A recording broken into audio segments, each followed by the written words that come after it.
నమస్తే. పశ్చిమ బెంగాల్లో పరిస్థితులు చాలా వేగంగా మారుతున్నాయి. కొత్త ప్రభుత్వం వచ్చిన తర్వాత టీఎంసీ పార్టీ భూస్థాపితం అవుతున్నట్టుగా కనబడుతోంది. సొంత పార్టీ ఎమ్మెల్యేలే తిరుగుబాటు చేస్తున్నట్టుగా కనబడుతోంది. మమతా బెనర్జీ నిర్వహించతలపెట్టినటువంటి కార్యక్రమాలకు కూడా చాలామంది ఎమ్మెల్యేలు హాజరు కావడం లేదు. ఒక రకమైనటువంటి వార్తలు కూడా వినిపిస్తున్నాయి. అభిషేక్ బెనర్జీని వ్యతిరేకిస్తూ చాలామంది లేఖ కూడా ఇవ్వడానికి సిద్ధపడుతున్నట్టుగా వార్తలు వస్తున్నాయి. అసలు టీఎంసీ పార్టీ మనుగడ సాగించగలుగుతుందా రాబోయే రోజుల్లో? ప్రస్తుతం జరుగుతున్నటువంటి పరిస్థితులు ఏంటి వెస్ట్ బెంగాల్లో? దీని గురించి మాట్లాడదాం. నాతో స్టూడియోలో ఉన్నారు సీనియర్ జర్నలిస్ట్ సురేష్ కొచ్చిరెడ్డి గారు. సురేష్ గారు నమస్కారం. రకరకాల వార్తలు వస్తున్నాయి సార్ నిజానికి. ఎందుకంటే ఎమ్మెల్యేలు అందరూ భయపడుతున్నారు. ఒక ఇద్దరు ఎమ్మెల్యేలు బహిష్కరించినట్టున్నారు. వాళ్ళిద్దరూ ముందుండి లీడ్ చేస్తున్నారు. మిగతా వాళ్ళందరినీ కూడా పార్టీ నుంచి దూరం చేసేటువంటి ప్రక్రియ. నిజంగా తిరుగుబాటు ఏమైనా జరుగుతుంది ఇంటర్నల్గా వెస్ట్ బెంగాల్? తిరుగుబాటు జరగదు. కొంతమంది ఎమ్మెల్యేలను ఆల్రెడీ ఎక్స్పెల్ చేశారు, ఇద్దరిని ఎక్స్పెల్ చేశారు పార్టీ నుంచి. అట్లా ఇంకా కొంతమంది ఏమైనా స్టేట్మెంట్ చేస్తే వారిని కూడా ఎక్స్పెల్ చేస్తే వాళ్ళు అదే వెయిట్ చేస్తారు. ఎందుకంటే మీరు పార్టీ నుంచి వెళ్ళి పార్టీ వ్యతిరేకంగా ఓటేశారు అసెంబ్లీలో, లేకుంటే విప్ వైలేట్ చేస్తే మిమ్మల్ని డిస్క్వాలిఫై చేయొచ్చు. ఓకే, అంటే మళ్ళీ ఎలక్షన్ జరగాల్సి వస్తుంది. అప్పుడు బీజేపీ అయితే టికెట్ ఇవ్వరు వాళ్ళకి. బీజేపీ చాలా క్లియర్ అనమాట. ఎందుకంటే వాళ్ళకి కావాల్సిన సీట్లు వాళ్ళకు ఉన్నాయి, 200+ సీట్లు ఉన్నాయి వాళ్ళకి. వాళ్ళకి అక్కర్లేదు, కొత్త ఎమ్మెల్యేలు ఎవరు అక్కర్లేదు. కానీ బీజేపీ ఇప్పుడు ఏం చూస్తున్నారంటే, ఒకటి కింద స్థాయిలో బేసిక్లీ మున్సిపల్ కార్పొరేషన్ మున్సిపాలిటీలో వాళ్ళకి ఎలక్షన్ జరగాలి. అక్కడ ఏం చేస్తున్నారంటే రాజీనామా చేపిస్తున్నారు. టీఎంసీ వాళ్ళు రాజీనామా చేస్తున్నారు. మీరు చూస్తుంటారు డైమండ్ హార్బర్లో, which is Abhishek constituency, Lok Sabha కాన్స్టిట్యున్సీలో మున్సిపాలిటీ డిజాల్వ్ చేసేసారు. అందరూ రాజీనామా చేశారు. ఇట్లా బెంగాల్లో చాలా మటుకు ఉన్న మున్సిపాలిటీలో మున్సిపల్ కార్పొరేషన్లో రాజీనామా చేస్తే ఎమ్మెల్యే అక్కడున్న లోకల్ కార్పొరేటర్స్ మళ్ళీ ఎలక్షన్ జరపాల్సి వస్తుంది.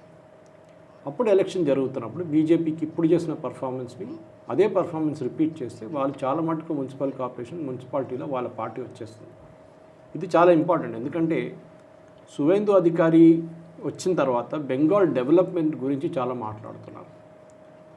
డబుల్ ఇంజిన్ సర్కార్, దాని తర్వాత అక్కడ రావాల్సిన పెట్టుబడులు ప్రైవేట్ సెక్టర్ కానీ గవర్నమెంట్ సెక్టర్ వైపు నుంచి పిఎస్యూస్ కానీ గవర్నమెంట్ ట్రై చేస్తున్నారు. అమూల్ది ఒక కొత్త ప్లాంట్ వస్తుంది ఇప్పుడు అక్కడ, అది ఫస్ట్ ప్రాజెక్ట్ ఉండొచ్చు. అట్లనే చాలా మటుకు గవర్నమెంట్ ప్రాజెక్ట్స్ రాబోతుంది. ఇది జరగాలంటే లోకల్ లెవెల్లో మున్సిపల్ లెవెల్లో వాళ్ళకి సపోర్ట్ కావాల్సి వస్తుంది, పంచాయత్ లెవెల్లో వాళ్ళకి సపోర్ట్ కావాల్సి వస్తుంది. ఎందుకంటే చాలా మటుకు పర్మిషన్లు ఇదంతా మున్సిపాలిటీ వైపు నుంచి వస్తుంది. అక్కడ కావాలంటే వీళ్ళు అక్కడ కొంచెం అడ్డంకులు క్రియేట్ చేసుకోవచ్చు టీఎంసీ వాళ్ళు. అది చేయకుండా ఉండడానికి ఇప్పుడు జరుగుతుంది. ఇంకోటి భయం కూడా ఉంది వాళ్ళకి. టీఎంసీ వాళ్ళు మిగతా కొంతమంది అక్కడ ఉన్న మున్సిపాలిటీలో ఉన్న కొంతమంది కార్పొరేటర్లు, లోకల్ ఒఫీషియల్స్, అంటే టీఎంసీ వాళ్ళు వాళ్ళని కొట్టడం చూశారు వీళ్ళు. లాస్ట్ అభిషేక్ బెనర్జీ పక్కన పెట్టండి, కళ్యాణ్ బెనర్జీ కూడా పక్కన పెట్టండి, లోకల్ లెవెల్లో చాలా వ్యతిరేకత ఉంది. వీళ్ళు భయపడుతున్నారు. ఎందుకంటే వాళ్ళకి ఇప్పుడు పార్టీ హైకమాండ్ నుంచి సపోర్ట్ ఏం రాదు. వాళ్ళ ఎమ్మెల్యేలే వాళ్ళు ఏం చేయలేకపోతున్నారు ప్రొటెక్ట్ చేయడానికి. అభిషేక్ బెనర్జీని కొట్టినప్పుడు ఏం చేయలేకపోయారు. కార్పొరేటర్ లెవెల్ ఏం చేస్తారు వీళ్ళు? సో ఆ టైప్లో అక్కడి నుంచి చాలామంది రాజీనామా చేయడానికి వెళ్తున్నారు ఇప్పుడు. అది బహుశా ఇంకొక నెల లోపల చాలా మటుకు రెసిగ్నేషన్స్ ఇంకా వస్తుంది, రాజీనామాలు వచ్చేస్తుంది. ఎమ్మెల్యేలు కాదు, కార్పొరేటర్ లెవెల్లో. ఎమ్మెల్యేలు రాజీనామా చేయరు, వాళ్ళు ఉంటారు. వాళ్ళని ఎక్స్పెల్ చేస్తే వాళ్ళు సపరేట్గా కూర్చుంటారు. పార్టీ వ్యతిరేకంగా మాట్లాడడం కానీ వాళ్ళని ఎక్స్పెల్ చేస్తున్నారు. ఇప్పుడు మొన్న మీటింగ్ పిలిస్తే 80-20 మంది వచ్చారంటున్నారు. కొంతమంది ఫోన్ చేసి చెప్పారంటే వాళ్ళు రాలేకపోతున్నారు, కారణాలు ఉన్నాయి, వాళ్ళు ఇంటి నుంచి బయటకు వచ్చడానికి భయపడుతున్నారు, దానికోసం చెప్పి. సో బహుశా మనం కొన్ని రోజులు వెయిట్ చేయాల్సి వస్తుంది. పార్టీలో స్ప్లిట్ ఉందా, లేకుంటే పార్టీలో వీళ్ళు కొంతమంది వెళ్ళిపోతారు, ఒక 20-25 మంది వెళ్ళిపోతారు, మిగతాలు అక్కడ ఉంటారు. సపరేట్గా స్పీకర్ దగ్గర చెప్పి సపరేట్గా కూర్చుంటారని చూడాల్సి వస్తుంది. అంటే వెళ్ళడం అంటే ఏంటి సార్? ఇప్పుడు రిజైన్ చేసి ఏం చేస్తారు? రిజైన్ చేయరు వాళ్ళు, సపరేట్గా కూర్చుంటారు, సపరేట్ బ్లాక్గా కూర్చుంటారు. పార్టీలో ఉంటుంది, పార్టీ ఎక్స్పెల్ చేస్తారు వాళ్ళని. ఇట్లాంటి పరిస్థితుల్లో మమతా బెనర్జీ అంత తిట్టేస్తే మీరు ఎక్స్పెల్ చేస్తారు. అదే జరిగింది కదా మన ఇద్దరికి.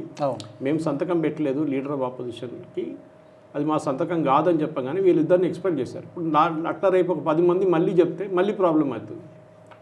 So leader of opposition elect చేయాలంటే మీరు ముందు సిఎల్పి మీటింగ్ పిలవాలి.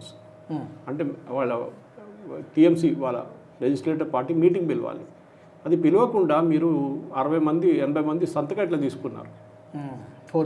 ఫోర్జరీ జరిగింది. కొంతమంది క్యాపిటల్ లెటర్స్లో రాశారంటున్నారు సిగ్నేచర్, అది సిగ్నేచర్ కాదు అది. అది ఒక పెద్ద ప్రాబ్లం ఇప్పుడు టీఎంసీకి. మీరు ఎమ్మెల్యేలు పక్కన పెట్టండి, ఎందుకంటే ఎమ్మెల్యేలు బీజేపీకి చాలామంది ఉన్నారు, బీజేపీ ఎవరిని తీసుకోరు వీళ్ళ దాని నుంచి, ఎందుకంటే బీజేపీకి ఒక బ్లాక్ మార్క్ అయిపోతుంది. ఇప్పుడు జరగబోయే ఈ ఒక ఇష్యూలో మీరు చూస్తున్న దాంట్లో బేసిక్లీ బీజేపీ వాళ్ళ గ్రాస్ రూట్ స్ట్రెంగ్తన్ చేయడానికి ట్రై చేస్తున్నారు. ఎందుకంటే పార్టీ కోసం పనిచేసిన చాలామంది కార్యకర్తలు ఉన్నారు, వాళ్ళకి పదవి లేదు, ఏం లేదు. ఇప్పుడు వాళ్ళకి పవర్ కావాలంటే లోకల్ లెవెల్లో పవర్ కావాల్సి వస్తుంది. దానికి మీరు గ్రామ పంచాయతీ లెవెల్లో కానీ మున్సిపాలిటీ లెవెల్లో కార్పొరేషన్ లెవెల్లో వస్తే వాళ్ళకి వార్డు మెంబర్ కానీ పంచాయత్ మెంబర్ కానీ చైర్మన్ కానీ స్టాండింగ్ కమిటీ కానీ ఇట్లాంటి దాంట్లో వాళ్ళకి పదవులు వస్తాయి. అప్పుడు వాళ్ళు లోకల్ లెవెల్ నుంచి పర్ఫామ్ చేసుకోవచ్చు. ఎందుకంటే 2029లో రాబోయే లోక్సభ ఎలక్షన్కి ఈ గ్రౌండ్ లెవెల్ చాలా ఇంపార్టెంట్ ఉంటుంది. మీరు ఎమ్మెల్యే గెలిచారు కరెక్టే, కానీ 39 సీట్లు ఉన్నాయి అక్కడ. అండ్ బీజేపీ డెఫినెట్లీ 39లో 35 అని ట్రై చేస్తారు. లాస్ట్ టైం 12 వచ్చినాయి వాళ్ళకి. ఆలోచించారు ఎన్ని సీట్లు ఎక్కువ వస్తాయి. ఓకే, ఆల్మోస్ట్ 20 సీట్లు ఎక్కువ రావాలి సార్. అంటే 12 మీద తీసుకుంటే 22, 32, 3 అంటే ఒక 23 సీట్లు ఎక్కువ తీయడం ట్రై చేస్తున్నారు. లాస్ట్ టైం బీజేపీకి 240 వచ్చింది. ఇక్కడ నుంచి 25 సీట్లని వచ్చింది అనుకోండి, we're talking 265 which is touching range to 272. Maharashtra ఎట్లనే ఒక 10 సీట్లు ఎక్స్ట్రా వస్తుంది, 10-15 సీట్లు వస్తుంది. So BJP half way mark cross అయిపోతారు. యూపీ ఇంకా మనం కౌంట్ చేయలేదు.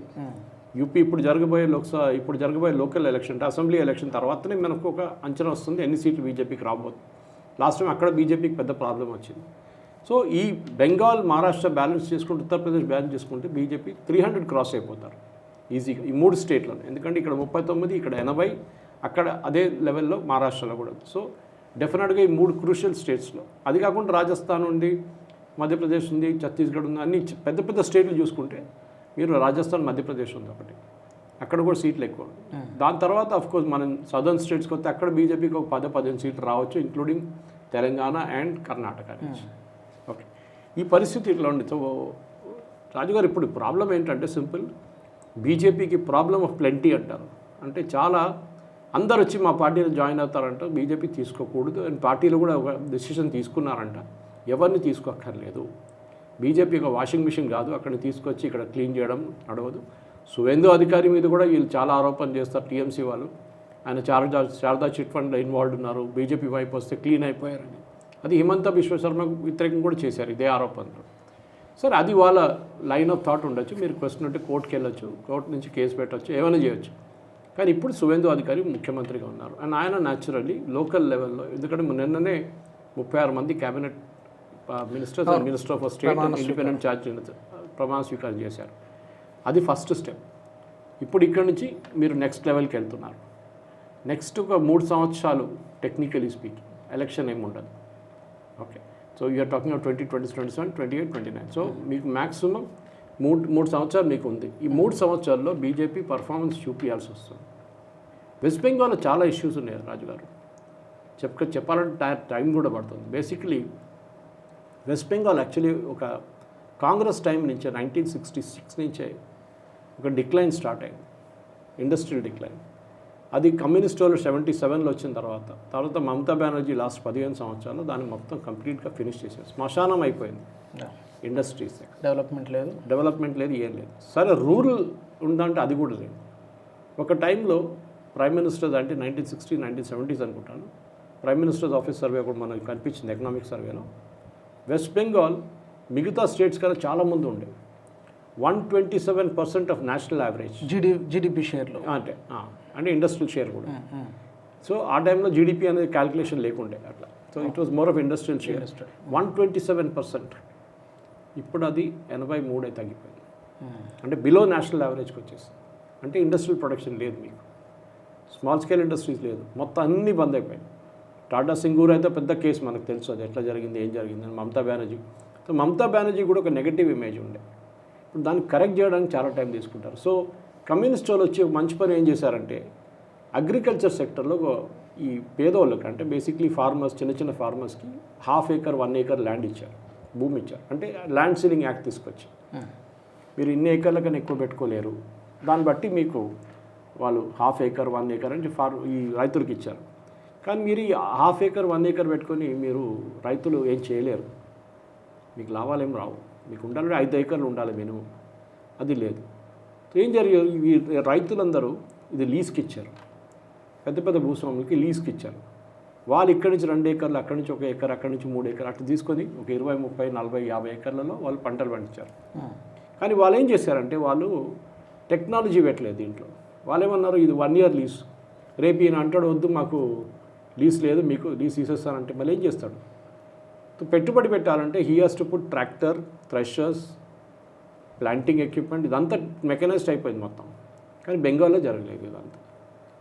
బెంగాల్ డిక్లైన్ అక్కడి నుంచి స్టార్ట్ అయింది. మంచి పని యాక్చువల్లీ, ఐడియా బాగుండే, కానీ ఎగ్జిక్యూషన్ తప్ప అయిపోయింది అన్నమాట. దాని తర్వాత మనందరూ తెలుసు, ఈవెన్ ఇండస్ట్రీస్ కూడా డన్లప్ లాంటి పెద్ద పెద్ద కంపెనీలు ఉండే అక్కడ, మెటల్ బాక్స్, ఐటీసీ అందరూ దుకాణం బంద్ చేసి అయిపోయారు, బిర్లాస్. ఎందుకంటే ఒకటి ధర్నాలు, ట్రేడ్ యూనియన్, ఈ ప్రాబ్లం అంతా ఉంది. సరే మమతా బెనర్జీ వచ్చిన తర్వాత ఇదే కరెక్ట్ చేస్తుందంటే ఆమె కూడా చేయలేదు, ఆమె కూడా అసలు పట్టించుకోలేదు. ఆమె యాక్చువల్లీ యాంటీ ఇండస్ట్రీ మూడ్ నుంచి వచ్చింది. మీరు బిలీవ్ చేయరు, అక్కడ ఈ ప్రతి స్టేట్లో ఇన్సెంటివ్స్ ఇస్తారు. కంపెనీ వాళ్ళు వస్తే ఓకే నీకు ఫస్ట్ 5 years మీకు జిఎస్టీ ఉండదు, లేకుంటే ఇంకేమైనా ఎలక్ట్రిసిటీ మీకు తక్కువ రేట్లు ఇస్తాము, ఏదైనా ఉంటుంది ఇన్సెంటివ్స్, అప్పుడే వాళ్ళు వస్తారు, లేకుంటే రారు వాళ్ళు. లేకుంటే ల్యాండ్ మీద డిస్కౌంట్లు ఏమైనా ఇస్తారు. మమతా బెనర్జీ ఏం చేస్తుందంటే రిట్రోస్పెక్టివ్ ఎఫెక్ట్, అంటే 1960 నుంచి ఎవరెవరికి ఇన్సెంటివ్ ఇచ్చారో ఆ ఇన్సెంటివ్ అన్ని రిటర్న్ తీసుకుందాం. ఆలోచించండి, ఎవరు వస్తారు? పెట్టుబడులు పెట్టరు, ఇండస్ట్రీలు పెట్టరు, ఏం పెట్టరు. సో అదే మీరు ప్రాస్పెక్టివ్గా తీసుకోవచ్చు ఇప్పుడు నుంచి అని చెప్పొచ్చు. ఇప్పుడు తెలంగాణలో ఇప్పుడు ఎవరు ఐటీ వాళ్ళకి ఫ్రీగా ల్యాండ్ ఇవ్వరు, ఇన్సెంటివ్స్ ఏమైనా ఇచ్చి ఉంటే, కానీ ఇన్ని ఎంప్లాయ్మెంట్ ఇస్తే ఇంత బెనిఫిట్ అని ట్యాక్స్ బెనిఫిట్స్ ఉంటుంది, కానీ డైరెక్ట్గా వాళ్ళు ఇప్పుడు ఇయ్యరు. సో ఇప్పుడు అది అయిపోయింది. ఒక టైంలో చంద్రబాబు నాయుడు హైటెక్ సిటీ అంతా పెట్టినప్పుడు ల్యాండ్ ఇచ్చారు ఫ్రీగా చాలామంది పెద్ద కంపెనీలు. వాళ్ళు రావడానికి ఒక బ్రాండ్ ఇమేజ్ క్రియేట్ అయింది హైదరాబాద్లో. మైక్రోసాఫ్ట్ లాంటి కంపెనీ ఫ్రీగా ఇవ్వలేదు, వాళ్ళకి డిస్కౌంటెడ్ రేట్లు ఇచ్చారు. ఐఎస్బీకి ల్యాండ్ ఇచ్చారు ఒక ఎడ్యుకేషన్ హబ్గా క్రియేట్ చేయడానికి. అట్లనే చాలా చాలా పెద్ద విప్రో, ఇన్ఫోసిస్ ఆ ఏరియాలో మొత్తం చాలా బాగా చేశారు ఆ టైంలో. దాని తర్వాత వాళ్ళు వచ్చారు, వాళ్ళు కొత్త ప్రాజెక్ట్స్ వాళ్ళు డబ్బులు పెట్టి కొనుక్కున్నారు ల్యాండ్ అంతా. ఒకసారి డైరెక్ట్ కొనుక్కున్నారు, ఒకసారి గవర్నమెంట్ దగ్గర కొనుక్కున్నారు. కానీ వెస్ట్ బెంగాల్ అలా లేదు, అది ప్రాబ్లం. వెస్ట్ బెంగాల్లో కంపెనీలు ఉన్నారంటే కొంత కంపెనీ కాగ్నిజెంట్ ఉంది, టీసీఎస్ ఉంది, అట్లాంటి కొన్ని ఇన్ఫోసిస్ కంపెనీస్ ఉన్నాయి, కానీ ఎక్స్పాండ్ చేయట్లేదు. వాళ్ళు వచ్చి 2000 ఉద్యోగాలు 3000 ఉద్యోగాలు పెట్టిన తర్వాత దాన్ని ఎక్స్పాండ్ చేయట్లేదు. కల్కటాలో ఇప్పుడు కూడా రియల్ ఎస్టేట్ చాలా డల్ ఉంది. ఓకే, హైదరాబాద్లో 60 లక్షల ఇల్లు లాస్ట్ ఇయర్ అమ్మడపోతే కల్కటాలో అది 30 కూడా లేదు. సో ఇప్పుడు అడిగే ప్రశ్న అందరంటే కల్కటాని ఎట్లా గ్రో చేస్తారు? కల్కటా అంటే బేసిక్లీ వెస్ట్ బెంగాల్. మీరు ఆ ఈకో సిస్టమ్ ఎట్లా క్రియేట్ చేస్తారు? ఇది చాలా పెద్ద ఛాలెంజ్ సువేందు అధికారి. బహుశా స్వపన్ దాస్ గుప్తాని కూడా మినిస్టర్షిప్లో తీసుకున్నారు, ఆయనకి పదవి ఏమి ఇచ్చారో నాకు తెలియదు. దాన్ని బట్టి బహుశా అట్లాంటి వాళ్ళు ఉంటే మాట్లాడడానికి, కంపెనీలతో మాట్లాడడానికి, ఫారిన్ కంపెనీస్ని వచ్చి ఇన్వెస్ట్ చేయమని చెప్పేసి మిమ్మల్ని మొత్తం ఈజ్ ఆఫ్ డూయింగ్ బిజినెస్ మేము ఇంప్రూవ్ చేస్తాం అన్నీ చేయాల్సి వస్తుంది. అది ఇక్కడ కూడా చేస్తున్నారు కదా. ముందు చంద్రబాబు నాయుడు గారు చేశారు, అంతా రాజశేఖర్ రెడ్డి. ఓకే, దాని తర్వాత మనం చూసాం మిగతా వచ్చిన ముఖ్యమంత్రి కేసీఆర్ కానీ, కేటీఆర్ కానీ, దాని తర్వాత ఇప్పుడు రేవంత్ రెడ్డి గారు. ఎవరైనా కానీ కంటిన్యూటీ ఉంది ఎలిమెంట్లో. వీళ్ళు వచ్చారని చెప్పి వాళ్ళ ప్రాజెక్ట్ ఆపడం, వాళ్ళు వచ్చారని వీళ్ళ ప్రాజెక్ట్ ఆపడం జరగలేదు, కంటిన్యూటీ ఉండే. కానీ వెస్ట్ బెంగాల్ ఇది ప్రాబ్లమ్స్. కమ్యూనిస్ట్ వాళ్ళు చేశారు, మమతా బెనర్జీ కంటిన్యూ చేస్తుంది. ఏం కంటిన్యూ? దుకాణం బంద్ చేయడం, ఇదే జరిగింది. ఇప్పుడున్న దాంట్లో మనం చూస్తే ఈవెన్ ట్యాక్స్ కలెక్షన్లో 50% కన్నా తక్కువ లిక్కర్ నుంచే వస్తుంది మొత్తం. లోన్లు విపరీతంగా తీసుకున్నారు. మీరు లోన్ తీసుకోవచ్చు, ప్రతి స్టేటు సెంట్రల్ గవర్నమెంట్ అందరు లోన్ తీసుకుంటారు, కానీ ఆ లోన్ దేనికి ఉపయోగిస్తారు? అది ఎలా ఖర్చు పెడుతున్నారు అనేది. మీరు క్యాపిటల్ అసెట్స్ క్రియేట్ చేయకపోతే, ఒక బ్రిడ్జ్ కట్టకపోతే, ఒక రోడ్ వేయకపోతే, ఒక స్కూల్ కట్టకపోతే, ఒక హాస్పిటల్ కట్టకపోతే అది వేస్ట్. మీరు ఫ్రీబీలు ఇవ్వడం పెట్టుకుంటే అదే ఉంటుంది. మమతా బెనర్జీకి ఏముండే అంటే ఫ్రీబీ కల్చర్ నడిపించింది ఆమె. ఒక ఓట్ బ్యాంక్ మీద డిపెండ్ అయింది, ఆ ఓట్ బ్యాంక్ చేయించేశారు, అయిపోయింది. అదే టైంలో బీజేపీకి ఒక ఛాలెంజ్ ఇప్పుడు, ఎందుకంటే 6 నెలల దాకా హనీమూన్ పీరియడ్ ఉంటుంది. దాని తర్వాత ప్రశ్నలు అడుగుతారు అందరూ, ఏమైంది, ఎప్పుడు చేస్తారు, ఎప్పుడు తీసుకొస్తారు పెట్టుబడిని. వెస్ట్ బెంగాల్లో ఒక టైంలో రాజుగారు ఎక్స్పోర్ట్ ఆఫ్ మ్యాన్ పవర్ చాలా ఉండే వాళ్ళ వైపు, ఎందుకంటే అక్కడ లోకల్ కంపెనీలు లేవు. సో బయటికి వెళ్ళే యంగ్స్టర్స్ అందరూ ఎడ్యుకేటెడ్, చాలా ఎడ్యుకేటెడ్. ఇంకా వెస్ట్ బెంగాల్ మనకు తెలిసిందే, లిటరేచర్ కానీ ఇట్లాంటిది ఒక కల్చరల్ క్యాపిటల్ ఆఫ్ ఇండియా అంటారు. అఫ్కోర్స్ బ్రిటిష్ వాళ్ళ క్యాపిటల్ కూడా ఉండే, రాజధాని అప్పుడు ఆ టైంలో. సో అట్లాంటి చాలా మటుకు high and man power export చేస్తుంది మిగతా స్టేట్స్కి. కానీ లాస్ట్ ఒక 20-30 సంవత్సరాల్లో బెంగాలీలు అంటే మేసన్లు, మేస్త్రీలు, ఏం చెప్తారు, డైలీ వేజ్ వర్కర్లు, మేడ్స్ ఇదే ఇట్లాంటి వాళ్ళు దొరుకుతున్నారు. అంటే వాళ్ళ వాల్యూ పడిపోయింది. స్కిల్డ్ లేబర్ లేదు. స్కిల్ అంటే వాళ్ళ స్కిల్ ఉంది, బేసిక్ స్కిల్ అంతే. కానీ అది బ్లూ కాలర్డ్ కన్నా వైట్ కాలర్డ్ అది చూడట్లేదు మీరు అక్కడ. సో వెస్ట్ బెంగాల్ ఇప్పుడు చేయాల్సింది ఏంటంటే, ఒకటి మీరు కంపెనీలు తీసుకొస్తే బయటికి వెళ్ళిన యంగ్స్టర్స్ అట్లా ఈ జనరేషన్ వెళ్ళిన వాళ్ళు తిరిగి రారు, చాలా తక్కువ మంది వస్తారు. కానీ ఇప్పుడు నెక్స్ట్ కాలేజ్ నుంచి పాస్ అవుట్ అయ్యే జనరేషన్ బయటికి ఉద్యోగానికి వెళ్ళకుండా అక్కడే ఉద్యోగం చేయడం మొదలు పెడతారు. కానీ దానికి కంపెనీలు రావాలి. అది ఐటీ కంపెనీలు ఉండొచ్చు, మ్యానుఫ్యాక్చరింగ్ కంపెనీస్ ఉండొచ్చు, ఫార్మా కంపెనీస్ ఉండొచ్చు, ఎవరైనా ఉండొచ్చు. అండ్ అడ్వాంటేజ్ ఏంటంటే నార్త్ ఈస్ట్ అనగానే ఇంగ్లీష్ స్పీకింగ్ చాలా మంచి కల్చర్ ఉంది అక్కడ. దానికోసం మీరు చూస్తుంటారు మన దగ్గర హోటల్ ఇండస్ట్రీలో బెంగళూరు కానీ, ఢిల్లీ కానీ, ముంబై కానీ, హైదరాబాద్ కానీ చాలామంది నార్త్ ఈస్ట్ నుంచి ఉన్న అమ్మాయిలు అబ్బాయిలు వస్తారు పనిచేయడానికి. ఓకే, వాళ్ళ డ్రెస్సింగ్ కల్చర్ కానీ, వాళ్ళ స్పీకింగ్ కల్చర్, ఫ్లూయెన్సీ ఇంగ్లీష్ అని, కమ్యూనికేషన్ స్కిల్స్ చాలా బాగుంటుంది. సో వాళ్ళు ఇక్కడ దాకా ఎందుకు తీసుకురావాలి? ఇక్కడ నుంచి అక్కడ దాకా వెళ్ళాలంటే వాళ్ళకి 2 రోజులు పడుతుంది, 3 రోజులు పడుతుంది వాళ్ళ ఇంటికి వెళ్ళాలంటే, ఏదైనా ఎమర్జెన్సీ ఉంటే. మీరు కలకట్టాలో ఉంటే వాళ్ళు చాలా దగ్గర అక్కడి నుంచి. ఇదొక పెద్ద అడ్వాంటేజ్. కలకట్టానికి హబ్గా చేసుకోవాల్సి వస్తుంది. కానీ కలకట్టాకి అడ్వాంటేజ్ ఉంది, దానికి డిసడ్వాంటేజ్ కూడా ఉంది. ఒకటి, వాళ్ళ ఇన్ఫ్రాస్ట్రక్చర్ చాలా మటుకు ఎక్కడుందో అక్కడే ఉండిపోయింది 20-30 సంవత్సరాల నుంచి, ఏం ఇంప్రూవ్మెంట్ లేదు. సో ఇప్పుడు ఒక కంపెనీ వచ్చి, ఇప్పుడు మన దగ్గర కూడా ఫర్ ఎగ్జాంపుల్ మీరు కోకాపట్ అవతల వెళ్తే కూడా, ఇక మీరు తెల్లాపూర్ అట్లా ఈవెన్ షామీర్పేట వైపు వెళ్తే వాళ్ళు ఫస్ట్ టైం చూస్తారు రోడ్లు ఉన్నాయి, కనెక్టివిటీ. ఇప్పుడు మన దగ్గర ఔటర్ రింగ్ రోడ్ ఉంది, రేడియల్ రోడ్స్ వేస్తున్నారు, చాలా మటుకు రాజీవ్ రహదారి ఉంది, ఇటువైపు పటాన్చెరు హైవే ఉంది, అటువైపు ఏమో బాంబే హైవే ఉంది, సో బెంగళూరు హైవే ఉంది. సో ఇట్లాంటి హైవేలు ఉన్నాయి. అది కాకుండా ఔటర్ రింగ్ రోడ్ ఉంది. So connectivity is assured for people to travel, ఒకటి. రెండవది availability of skilled man power. అంటే స్కిల్డ్ మ్యాన్ పవర్ ఉన్నారా మీ దగ్గర? అది ఇంజనీరింగ్ కాలేజ్ కానీ మిగతా కాలేజెస్ మీద ఉంటుంది. అక్కడ కూడా ఇంప్రూవ్ చేయాల్సి వస్తుంది. చాలా పనులు ఉన్నాయి. సువేందు అధికారి ప్లేట్ ఇస్ ఫుల్. ఆయన lot of things to do. ఎందుకంటే మీరు నెగటివ్ నుంచి స్టార్ట్ చేస్తున్నారు, 0 నుంచి కాదు స్టార్ట్ చేసేది. -10 నుంచి స్టార్ట్ చేసి 0కి వచ్చి 0 నుంచి మీరు గ్రో కావాలి. సో దీనికి కావాల్సిన చాలా మటుకు స్ట్రాటజీస్ కావాల్సింది. కొన్ని షార్ట్ టర్మ్ ఉంటుంది, కొన్ని మీడియం టర్మ్ ఉంటుంది, కొన్ని లాంగ్ టర్మ్ ఉంటుంది. అన్నీ మీరు ఇవాళ మొదలు పెడతారు ఏం కాదు. ఫర్ ఎగ్జాంపుల్ ఈవెన్ రెంటల్లో అక్కడ ఎవరైనా పెట్టుబడి పెట్టి కమర్షియల్ బిల్డింగ్ కట్టాలి, రెంటల్ చూస్తారు. మన దగ్గర 120, 110, 120, కొన్ని కేసులు 130 కూడా ఉంది పర్ స్క్వేర్ ఫీట్, ఇటు హైటెక్ సిటీ వైపు అటు. వాళ్ళ దగ్గర ఇప్పుడు కూడా 60, 50లో నడుస్తుంది. ఎవరు పెట్టుబడి పెడతారు? వాళ్ళు రారు, కొత్త వాళ్ళు రారు, అక్కడ ఉన్న వాళ్ళు ఉంటుంది. ఇంకోటి, ల్యాండ్ హోల్డింగ్స్ చాలా చిన్నది వీళ్ళ దగ్గర. ఇప్పుడు మనం అగ్రికల్చర్ గురించి మాట్లాడాం, అర్బన్ కూడా అంతే. ఈ ల్యాండ్ సీలింగ్ యాక్ట్ వచ్చిన తర్వాత వాళ్ళ దగ్గర ల్యాండ్, ఇప్పుడు ఒక కంపెనీ వాళ్ళు వచ్చి ప్రైవేట్ సెక్టర్ని అప్రోచ్ చేస్తారు, ప్రైవేట్ పర్సన్ని, మీ దగ్గర ఎంత ల్యాండ్ ఉందండి అంటే మా దగ్గర 3 ఎకర్లు ఉందండి. అరే నాకు 20 ఎకర్లు కావాలి కదా అంటే ఒక మనిషి దగ్గర ఎక్కువ, దానికన్నా ఎక్కువ పెట్టుకోలేకపోతున్నాడు. So land ceiling act scrap చేయాల్సి వస్తుంది, తీసేయాలి. చాలా స్టేట్స్ తీసేశారు. ఒక టైంలో అది ఎసెన్షియల్ ఉండే. దాని తర్వాత మనకు తెలిసి చాలా కాంట్రవర్షియల్ జరిగింది. జమీందారీ సిస్టమ్ వ్యతిరేకంగా భూదాన్ మూవ్మెంట్ జరిగింది, ఆచార్య వినోబా భావే గారు మొదలుపెట్టారు. కానీ ఇప్పుడున్న పరిస్థితుల్లో ల్యాండ్ హోల్డింగ్ చాలా ఇంపార్టెంట్. అదే టైంలో హైదరాబాద్ లాగా చేయకూడదు. 230 కోట్లు ఒక ఎకర్ కంటే it is unviable, totally unviable. Only అది ల్యాండ్ స్పెక్యులేషన్ నడుస్తుంది, అంతే, ఇంకేం లేదు. ఎందుకంటే ఆ 230 కోట్లు మీరు రియలైజ్ చేయాలంటే మీ నెక్స్ట్ 100 సంవత్సరాలు నిలబడితే కూడా మీకు రాదు డబ్బులు అది. So that is the only speculation game నడుస్తుంది. ఎందుకంటే చుట్టుపక్కల ల్యాండ్ రేట్స్ కూడా పెరుగుతుంది, అదే జరుగుతుంది అన్నమాట. కానీ అది కాదు, కలకట్టాలో అఫోర్డబిలిటీ ఈజ్ అ క్వశ్చన్. మన దగ్గర ఒక టైంలో హైదరాబాద్ ఈజ్ అఫోర్డబుల్. మిడిల్ క్లాస్కి ఒక ఫ్లాట్ కావాలన్నా, ఒక ఇల్లు కావాలన్నా కూడా కొనుక్కోవచ్చు. We're talking of 70s, 80s, 90s. దానికోసం రైల్వేస్ నుంచి, ఎయిర్ ఫోర్స్ నుంచి, ఆర్మీ నుంచి రిటైర్ అయిన చాలామంది హైదరాబాద్ సెటిల్ అయిపోయారు. Even Bengaluru was like that, pensioners paradise అంటుండే. ఇప్పుడు బెంగళూరులో అఫోర్డబుల్ కాదు.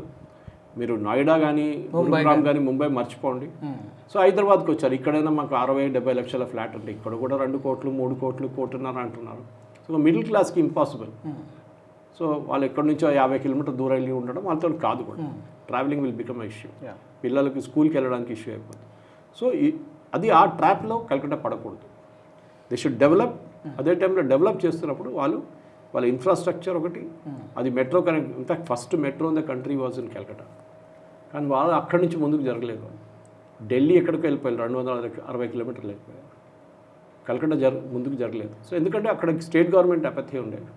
తర్వాత మనకు తెలుసు, బంగ్లాదేశ్ నుంచి వచ్చిన ఇల్లీగల్ ఇమిగ్రెంట్స్ చాలా ఉన్నారు. వాళ్ళని ట్యాకిల్ చేయడంలో ఈయనకు చాలా పెద్ద పని ఉండిపోతుంది. ఇప్పుడు ఆల్రెడీ స్టార్ట్ అయింది కానీ మంచిగా స్టార్ట్ అయింది. స్టేట్ గవర్నమెంట్ ఎక్కువ ఎఫర్ట్ పెట్టలేకుండా నడుస్తుంది ఇది. బిఎస్ఎఫ్ కానీ ఇప్పుడు మళ్ళీ నెక్స్ట్ స్టెప్ చూడాల్సి వస్తుంది. ఎంతమంది ఇంకా ఇక్కడ ఉండిపోయారో వాళ్ళని ఎట్లా తీసుకోవాలి, వాళ్ళని ఎట్లా పట్టుకోవాలి. మూడోది లా అండ్ ఆర్డర్, అది చాలా ఇంపార్టెంట్. అక్కడ మహిళల గురించి, మహిళల సెక్యూరిటీ చాలా ఇంపార్టెంట్. ఆర్జీ కార్స్ కేసు కానీ, సందేశ్ ఖాళీ కానీ చాలా మటుకు రేప్ కేసెస్ జరిగాయి. మమతా బెనర్జీ లాంటి ముఖ్యమంత్రి మహిళగా ఉండి అమ్మాయిలు ఎందుకు 8 గంటల తర్వాత బయటికి రోడ్డు మీద తిరుగుతున్నారని అడిగే ప్రశ్న ఆమె అడిగింది. చాలా తప్పది.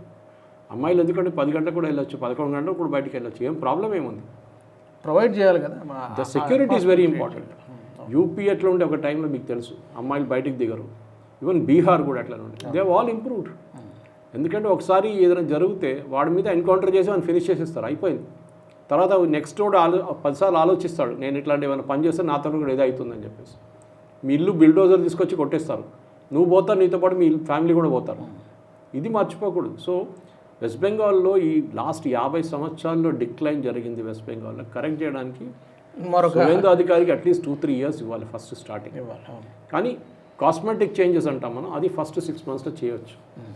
అది రోడ్లు వేయడం ఉండొచ్చు, అంటే ఇదంటే ఏం చెప్తారు, హౌస్ని తీయడం ఉండొచ్చు, ఇల్లీగల్ ఎంక్రోచ్మెంట్స్ తీయడం ఉండొచ్చు, ఓకే, ఇన్ఫ్రాస్ట్రక్చర్ ఇంప్రూవ్ చేయడంలో ఉండొచ్చు, చిన్న చిన్న పనులు, ఒక ఫ్లైఓవర్ కట్టడంలో కాకుండా మన మెట్రోది ఒక లింక్ 200 మీటర్ల లింక్ ఎన్నో నల్లని చాగిపోయిందంట, మమతా బెనర్జీ పర్మిషన్ ఇవ్వలేదు. అది కూడా మొన్న కరెక్ట్ చేశారు. అఫ్కోర్స్ బిఎస్ఎఫ్ కోసం ఉన్న ల్యాండ్ వాళ్ళ, అది బార్డర్ వైపు ఉన్న ఇష్యూ, అది వాళ్ళు చూసుకుంటారు, యూనియన్ హోమ్ మినిస్ట్రీ.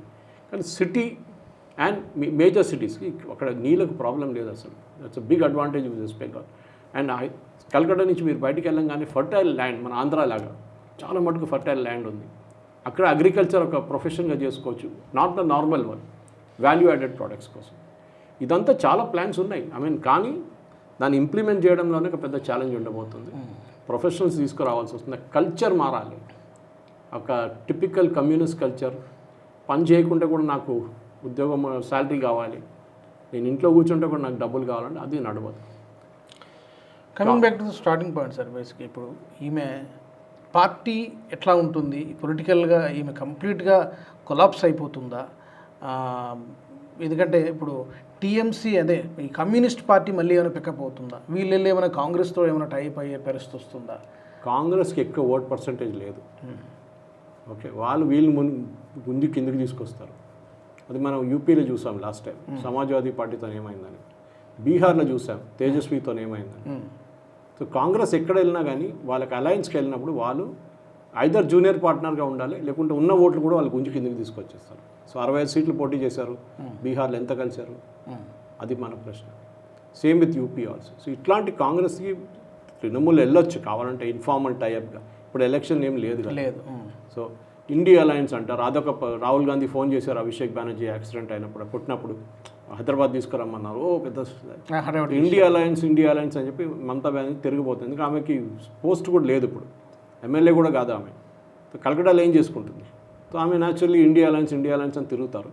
అది రాహుల్ గాంధీ కొంచెం ప్రాబ్లం కాబోతుంది. ఎందుకంటే ఆయనే లీడర్ అనుకున్నాడు. ఇప్పుడు ఈమె వచ్చేస్తే ఈమె తీసుకెళ్ళిపోతున్నా ఆయనకి భయం ఉంటుంది. సో రాహుల్ గాంధీది ఒక ఇష్యూ అక్కడ ఉంటే, ఇటువైపు కమ్యూనిస్ట్ మీరు చెప్పింది కరెక్టే. కమ్యూనిస్ట్ వాళ్ళు ఈ ఎలక్షన్ ఫల్టా ఎలక్షన్లో మీరు చూసారు, సెకండ్ వచ్చారు వాళ్ళు, మళ్ళీ పుంజుకుంటున్నట్టుగా. అది ఏం లేదు, అది ముస్లిం ఓట్స్. ఈ ముస్లిం ఓట్స్ కూడా ఈ కమ్యూనిస్ట్ పార్టీకి ముందు పడుతుండే, ఓకే. కానీ ఈసారి ఏం జరిగింది, ఆయన 4th ప్లేస్లో ఉన్న టీఎంసీ ఆయన ముందే చెప్పేసి నేను పోటీ చేయట్లేదని. జహంగీర్ ఆయన పేర్లు ఉంది, జహంగీర్ పేరు, కానీ ఆయన పోటీ చేయరన్నారు. న్యాచురల్లీ ఆయన దగ్గర ఉన్న మైనారిటీ ఓట్స్ అంటే ముస్లిం ఓట్స్ అంతా ట్రాన్స్ఫర్ చేసి అది సిపిఎంకి. అది అన్ని ప్లేసెస్ జరగాలని లేదు కదా. మిగతా చోట్లలో మనం చూసాం, ఈసారి పోటీ చేస్తుంటే 2 సీట్లో 1 సీట్ వచ్చింది అంతే వాళ్ళకి. కాంగ్రెస్కి 2, వీళ్ళకి 1. సో ఏం లేదు సీట్లు. సో సిపిఎంకి ముందుకు రావాలంటే ఒకటి మైనారిటీ ఓట్స్ ఒకటే ఉంటుంది. అది ముర్షిదాబాద్, మాల్డా, 24 సౌత్ 24 పర్గనాస్, ఇట్లాంటి ప్లేసెస్లో వాళ్ళకు సీట్లు వస్తాయి కొన్ని. కానీ ఆ పాత గ్లోరీకి ఎప్పుడు వెళ్ళరు, అదే ఉండదు, జరగదు కూడా. అంత ఉండదు కానీ ఎంత ఒక సెకండ్ ఒక ఏం చెప్తారు, ఒక బీజేపీకి 206, 210 సీట్లు వస్తే నెక్స్ట్ ఎలక్షన్లో ఫర్ ఎగ్జాంపుల్ బీజేపీ ఇంకా ముందుకు వెళ్ళిపోతే వాళ్ళ వైపు నుంచి ముర్షిదాబాద్, మాల్డా ఇట్లాంటి ఏరియాస్లో ఒక అక్కడిక్కడ 10-20 సీట్లు వాళ్ళు కలవచ్చు. మంచిది. అది ఆపోజిషన్ని స్ప్లిట్ చేయడం వాళ్ళ స్ట్రాటజీ బీజేపీది కూడా ఉండాలి. కాంగ్రెస్ ముక్త్ భారత్ అంటారు కానీ తృణమూల్ ముక్త్ భారత్ చేయక్కర్లేదు. వాళ్ళు అప్నే ఆప్ అయిపోతుంది, స్ప్లిట్ అయిపోతుంది ఓట్స్ అన్ని. సో కొన్ని కమ్యూనిస్ట్కి వెళ్తుంది, కొన్ని టీఎంసీకి వెళ్తుంది, కొన్ని కాంగ్రెస్కి వెళ్తుంది, అంతే కదా. ఒక్క పార్టీకి సాలిడ్గా వెళ్ళదు. ఇప్పుడు 80 సీట్లు ఉన్నాయి, అది రేపు నెక్స్ట్ ఎలక్షన్లో ఇది 30 అయిపోతాయి టీఎంసీది, మిగతా సీట్లు వాళ్ళకి డిస్ట్రిబ్యూట్ అవుతుంది, మిగతా 50 సీట్లు కాంగ్రెస్కి కమ్యూనిస్ట్ డిస్ట్రిబ్యూట్ అయిపోయారు. మంచిదే కదా. అట్లీస్ట్ ఒక హెల్దీ ఆపోజిషన్ పార్టీ ఉంటారు. ఇది ఫ్యామిలీ హెల్డ్ పార్టీ టీఎంసీది, ప్రైవేట్ లిమిటెడ్ కంపెనీ, అది కాంగ్రెస్ లాగానే. ఇక్కడ మన ఏం చెప్తారు, అఖిలేష్ యాదవ్ దగ్గర ఉన్న, తేజస్వి దగ్గర ఉన్న, మాయావతి దగ్గర ఉన్న ఇట్లాంటి పార్టీస్ ఉన్నారు. సో వీళ్ళు ముందుకు వెళ్ళాలంటే వీళ్ళకి గ్రోత్ లేదు వీళ్ళకి. సో అక్కడున్న గ్రోత్లో వెస్ట్ బెంగాల్లో మెయిన్గా I think economic development should be the key, politics కాదు. దానికోసం సువేందు గారు చాలా క్లియర్గా చెప్పారు. సరే కొన్ని వైలెంట్ సంఘటనలు జరిగినాయి అదంతా, కానీ మమతా బెనర్జీ చెప్పారు కదా, మా దగ్గర ఎప్పుడు ఎలక్షన్ తర్వాత గొడవ ఉంటుందని ఆమె చెప్పింది. పోస్ట్ పోల్ జేపీ నడ్డా గారిని కొట్టినప్పుడు లాస్ట్ టైం అభిషేక్ బెనర్జీ ఏం చెప్పారు మనకు తెలుసు. సో ఈయన కూడా థ్రెటన్ చేశాడు కదా, 4వ తారీఖు దాకా రండి మేము డీజే మ్యూజిక్ ప్లే చేస్తాం అని చెప్పిన మంచి అభిషేక్ బెనర్జీ. ఢిల్లీ తరిమి కొడతాం. ఇప్పుడు ఏమైంది, ఇప్పుడు ఎవరు కొట్టారో చూసాం మనం ఇప్పుడు. So let us wait. I think it's a good chart to begin with. ఒకసారి ఈ డెవలప్మెంట్ జరిగితే, ఒక గ్రౌండ్ లెవెల్లో డెవలప్మెంట్ కనిపిస్తే, సెక్యూరిటీ మహిళలకు కనిపిస్తున్నప్పుడు, ఎడ్యుకేషన్ సిస్టమ్ ఓవరాల్ చేసినప్పుడు, ఎంప్లాయ్మెంట్ పొటెన్షియల్ పెంచినప్పుడు, అప్పుడు ఐ థింక్ బీజేపీకి ఇప్పుడున్న 206 ఏంటి 207 ఏంటి, ఇంకా వాళ్ళకి 20 సీట్లు ఎక్కువ కూడా రావచ్చు. And next Lok Sabha election will be crucial for that. సోనారం ఇప్పటికే ఏమైనా ఎవరు పట్టించుకోవట్లేదు, నెల రోజుల్లోనే. అదే, సో దట్స్ వాట్ మీరు అడిగారు, స్ప్లిట్ అవుతుంది. స్ప్లిట్ అక్కర్లేదు, వాళ్ళు వెళ్ళి సపరేట్గా కూర్చుంటారు, మేము అక్కడే సపరేట్గా కూర్చుంటున్నాం. లోకల్ లెవెల్లో రాజీనామాలు చేస్తారు కొంతమంది, అప్పుడు మళ్ళీ అక్కడ ఎలక్షన్ జరుగుతుంది, మళ్ళీ అక్కడ బీజేపీ మున్సిపాలిటీ కలుస్తారు, అప్పుడు వాళ్ళు లోకల్ స్ట్రెంగ్త్ పికప్ అవుతుంది వాళ్ళకి. అదే advantage. Thank you so much Suresh garu. Thank you.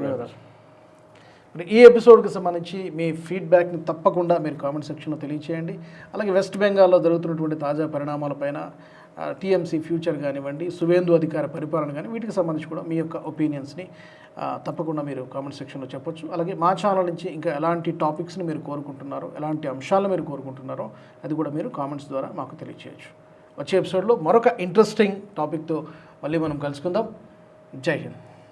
ఈ వీడియో మీకు నచ్చినట్టయితే లైక్ చేయండి, 10 మందికి షేర్ చేయండి. అలాగే కామెంట్ల రూపంలో మీ అభిప్రాయాలను మాతో పంచుకోండి. Nationalist hub group of channels ను సబ్స్క్రైబ్ చేసుకుని తెలుగునాట జాతీయవాద జర్నలిజాన్ని ప్రోత్సహించండి. ఈ వీడియో కింద ఉన్న బెల్ ఐకాన్ పై క్లిక్ చేయడం మర్చిపోవద్దు.